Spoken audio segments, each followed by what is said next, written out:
All right, here we go. All right, back. Cage Side Seat, Fox Sports 910.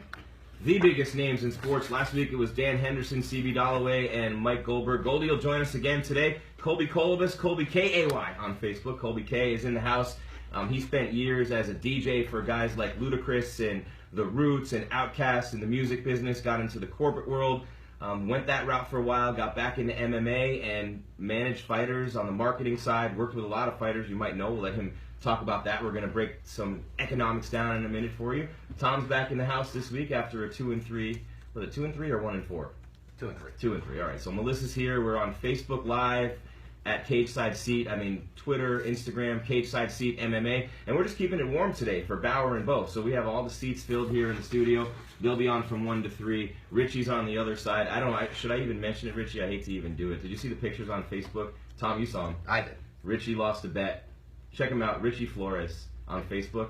It was Richie. He's just lucky it was white with the heat going on. If it was a little black, that might have been a little. He made a bet on the Freaks with Kenny and Crash, and you know how that goes. Bo is obviously on that show too, and he made a bet with Bo, so I know Bo's probably going to gloat about that today too.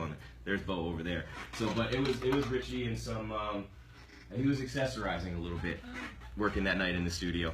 So this is fun, but Richie's great on the other side. We're having a lot of fun. So many things going on in MMA to talk about this week, and with the UFC after 199, just incredible. So we talked last segment about that. A little bit about 200 with Goldie coming up and a huge night that it was. And as a play-by-play guy who's called a lot of fights and done a lot of big games and things like that, I've worked games on ESPN and Fox Sports, and you got people in your ear and you got things happening and there's breaking news, and you think of Marv Albert with the OJ chase. Goldie last week sitting in that chair as Brock Lesnar's news gets broken, as there's tributes to Muhammad Ali, as Conor and Diaz is announced. You have enough going on, but then all those things are... So Goldie, man, and that's crazy. And then he hops right on a plane and goes to the Stanley Cup Finals, jinxes the Sharks, they lose, and then they come back and win that last game, so they're still alive. But man, there's so much going on, and Kolby's here. So Kolby, Lions Not Sheep, obviously is a big thing. If you see Kolby or Danny Page or any of those guys on Facebook lately, real uplifting, empowering, motivational stuff with the videos.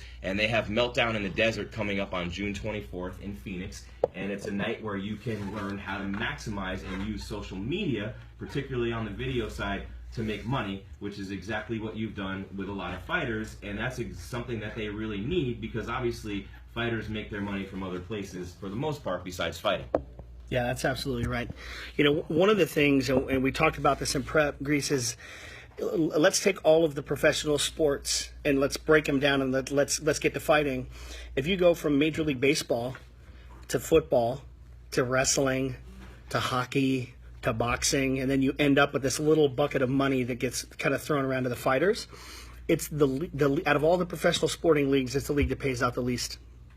The lowest percentage. By far. NFL is over 50 of the revenues. MMA, UFC, we'll just use the UFC as an example, has been between 8 and 15 somewhere. And again, they're a privately held company, so they don't always disclose or have to disclose any of their financials, which works out great for them. Then the Reebok deal comes in, takes money away from a lot of fighters, and we heard stories of fighters losing as much as $100,000 a fight. Easy. Cowboy Cerrone came out, so that's something that they made it uniform. It looks better. They want the money in their pocket. It's their prerogative. The fighters wouldn't have that stage without the UFC, but the UFC wouldn't be what it is without the fighters. That's right. But let's be honest. The only thing that ever changed the NFL, Major League Baseball, NBA, any of those was what? Labor unions and strikes. Union. So far, none of that in the UFC. Well, let's talk about business really quick. So I had the opportunity to manage close to 100 professional fighters, and we knew the Reebok deal was coming, and we had about 6 months to kind of prepare and plan for it. And let's just do the numbers really quick so the listeners have an idea. Let's take $1 million contract. So let's take Conor, for example, right? Let's say it's $1 million payout at the top of the food chain. Let's just say it's $1 million. You have $1 million payday, $500,000 of that right off the top goes to taxes. So that leaves me $500,000 left. Mm-hmm. I've got an agent. I've got a publicist possibly. I've got a coach. I've got a staff that kind of help and support me. Mm-hmm. That's another $250,000 easy. Cornerman. Easy. All of that. So that's another $250,000. One flight, one room. That's it. Mm-hmm. That's $250,000 left after $1 million payday. So whether I make an investment, traditionally I'm going to buy a house, I'm going to get my mom out of debt, whatever it is I want to kind of put some money towards. And then what happens A month later, I'm broke, and I got to fight again. So out of all the athletes I've ever worked with, I've never seen a group of people that have trained harder in my entire life than professional fighters. Right. They have to train. They sometimes will train 4 times a day in various disciplines, from cardio to boxing to whether it's jiu-jitsu, just to be ready to fight. And if I'm lucky, I fight 4 times a year. So let's do that math. And that's a high number. That's if I'm kicking butt and winning, right? And I'm taking very minimal damage. No injuries. No injuries. So now let's go into the real world of not the Conor McGregors, and let's talk about undercards and everybody else. Pre the Reebok deal, we could get up to $10,000 in sponsorships and endorsements. Now, if you put that into perspective to the purse is $2,500, maybe. And I got to fly my coach out, who's also my corner man. And maybe I got one other person that comes from my gym to train with me, maybe 2. Airfare alone in hotels, now I'm down to nothing. Without those sponsors and endorsements, I'm not eating. And so when you start to look at what happened to that undercard, we talked about this. Professional fighting is not for somebody who wants to get rich. No. It's for somebody that does it for the love. You can use it as that platform as an individual athlete, which is what you do. And that's the fascinating part. An individual athlete has advantages marketing-wise that team sports athletes don't have. I mean, NBA obviously is a different story with guys like LeBron and Michael and Kolby. I mean, Kolby. Yes. Kobe.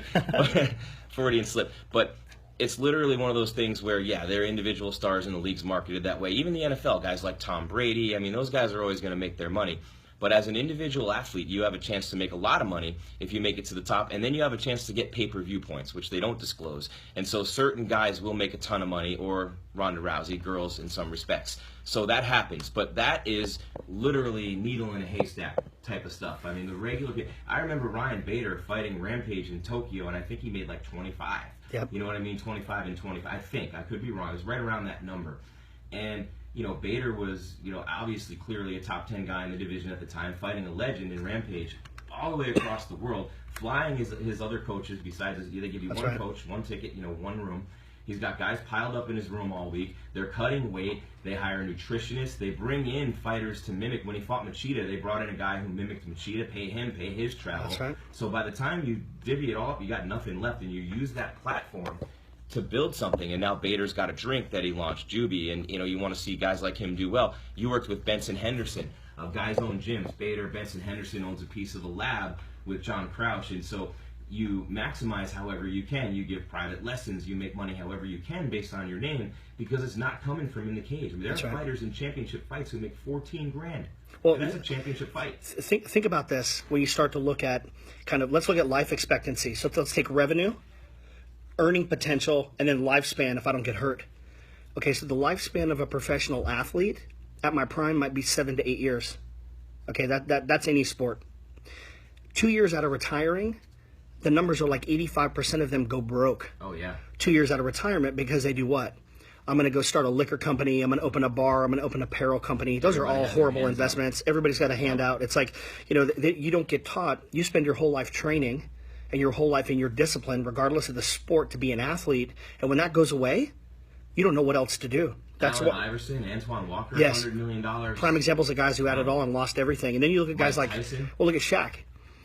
People don't know that Shaq is like one of the largest franchise owners of a handful of burger joints. Like, how many is he on? Like 45 burger joints. Like, he's very, very divested invested, if you will. He's got a lot of different pieces of business that are there. Magic Johnson, movie theater, That's Starbucks. Peyton Manning, Papa John. That's right. That's right. I mean, the only way these guys, and if I'm making $15,000 a fight or even $15,000 a year, that doesn't leave me a lot of extra squeeze room to do other things.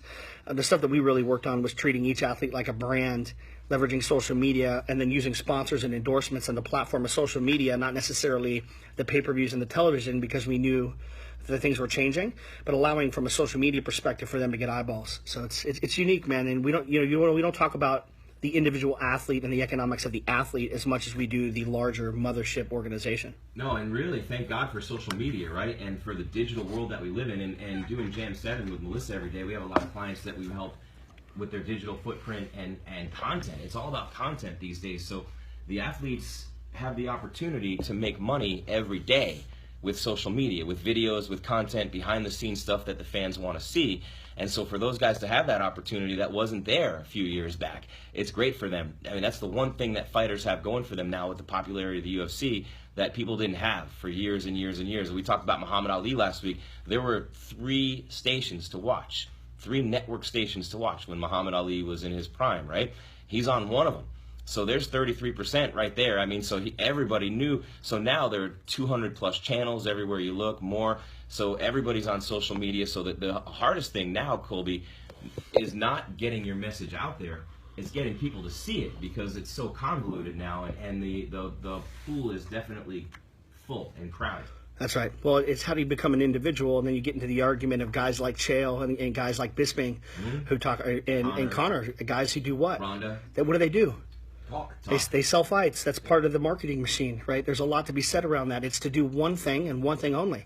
Sell fights and stay relevant, because the more relevancy you have, the faster you're going to get those fights. I mean, why did Chael get all those fights? Was he because he was that good? No. I mean, he's good. I love him. He did have Silva beat. He did. The first fight he did. He did. But he's able to bring enough eyeballs to generate some additional revenue to the organization. That's why they pop him up top. So I guess the lesson in it is if anybody's a fighter coming up or listening to this, have a business plan and get somebody around you that's smart that can help you with the money, to where if you do have a chance to get money, be very, very humble in your approach and be able to have other revenue streams coming in, because that fight clock's going to be very small and that revenue earning opportunity is going to be smaller. Well, look at Matt Shaw, perfect example. He could have fought more and he could have made some decent cash, but he starts the podcast, The Fighter and the Kid, which we love, That's right? And now he would never get in the cage again because he's doing so great with that. That's right. And he turned that into something that used his talents to get somewhere else with it. And you have to find ways in this world. There are ways out there. No matter what you do, you can make money, you can succeed, you can find a way to make it happen. There are so many ways out there if you know how to work it, and that's what Meltdown in the Desert is going to be all about on June 24th. So we're looking forward to that. Thanks, guys. I appreciate it. All right, so Goldie's coming up next here on the show, and we know we have to start with the Stanley Cup with Goldie because the Sharks are barely still alive, and he actually called games for the Red Wings. He's drank from Lord Stanley's Cup, but he met Gordie Howe. And Gordie Howe passed away this week. He had a good Gordie Howe story. I met Gordie Howe when I was a kid. I mean, think about anybody playing as long as Gordie Howe did nowadays. Think about that. This is Cage Side Seat on Fox Sports 910. Goldie's next. Stick around.